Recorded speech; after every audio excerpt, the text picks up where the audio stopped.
Finally, nandito na tayo. 9 years ago, and here we are sa tapat ng altar. Sa harap ng mahal natin sa buhay, sabi nga nila, sa inahaba-haba ng prosesyon, kasimbahan pa rin ang tuloy. Ang dami nang nagbago sa'kin. When we met in college, hindi ko talaga ina-expect na magkakaroon ako ng boyfriend at the time. But to cut the long story short, ilang days tayo hindi nag-usap noon, but I found myself wanting to talk to you all the more. That's when I knew, sa'yo na ang puso. Parang inaasar ko lang siya ng crush noon. Tapos, syempre maraming kaibigan, maraming tropa na nag-uudyok.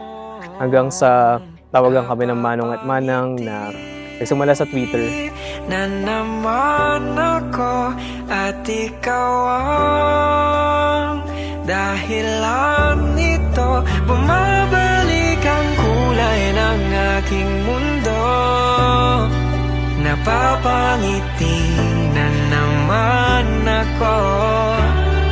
Napapangiti. Ayun, sobrang grateful ako na si Ate Iya ay pakasal na today. So, always remember na mahal ka namin. And always put God always in the center of your religion.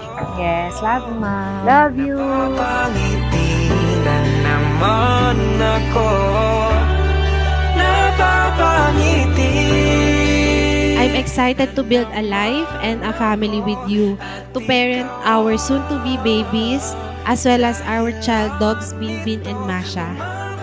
I'm excited to journey the peaks and valleys of life because I know I'm no longer alone. I'm with my best friend, my partner, my home.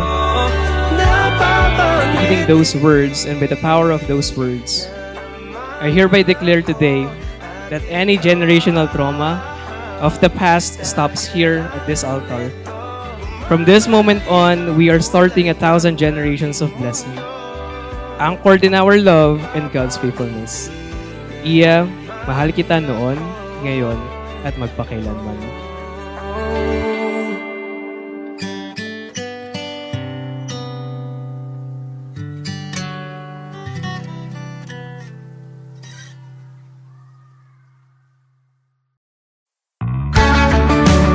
This wedding ceremony and this marriage will be based on the eternal Word of God. His Word is the final authority for our conduct, values, beliefs. And when we look at what God's Word says about man and woman and marriage, we see, first of all, that God is the initiator of the institution of marriage. Habang ika'y pinagmamasdan. Ano unang tingin mo kasi kay Iya, sobrang simple niya. Hindi siya yung tulad ng mga ibang babae o ibang tao na kapag nakita mo talagang yung may starstruck ka, gano'n. Pero kasi, yung pagiging simple niya, hindi yun yung parang hindi siya negative sa kanya. Parang dahil sa sobrang simple niya, you'll be interested to get to know more about her.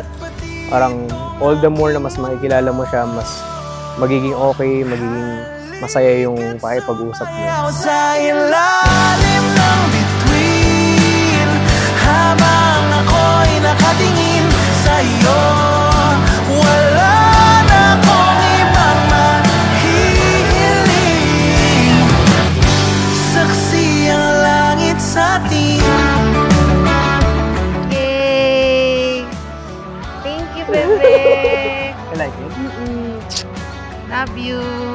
Mahal, I vow to always choose you even when the situation dictates that I don't. I will be your number one supporter and kakampi, confident and best friend, the suitable helper that God designed me to be. Palagi ako tatawa sa mga jokes mo, palagi kita hihintayin para sabay tayong kumain ng masarap, palagi ako yayakap at maglalambing sa'yo, at palagi rin ako magdadrama at magpapabebe sa'yo. Tumitigil habang ako'y nasa tabi mo. My beloved daughter, Iya, I wish above all things that thou mayest prosper, be in good health, as thy soul prosper. So, ang mas mahalaga ang maging sentro ng inyong relasyon ay si God. Saksi ang langit sa atin. Thank you for growing with me, learning with me, being steady with me. Thank you for staying and loving me. I pray that you continue to grow your relationship with God so you can lead our family all the more to His purpose, in His will, for His glory. I will do my best to be the leader of the family we are starting, to lead lovingly, responsibly, and sacrificially. Pero yun, mahal na mahal kita. Sana naging masaya ka sa araw na to. Kasama yung family natin. I pray, I hope na yung dream wedding mo nung bata ka, natupad natin ngayong araw na to. Yun lang, maraming salamat sa lahat, bebe. I love you so much. Tumitigil habang ako'y nasa tabi mo. Halika't sumayaw sa ilalim ng bituin, habang ako'y nakatingin sa iyo. Wala na akong ibang mahihiling. Saksi ang langit sa atin. Halika't sumayaw sa ilalim ng bituin, habang ako'y Now I look forward and trust God for what's ahead of us. All the good and not so good, may it be for His greater glory displayed in our love. Mahal na mahal kita, Patrick.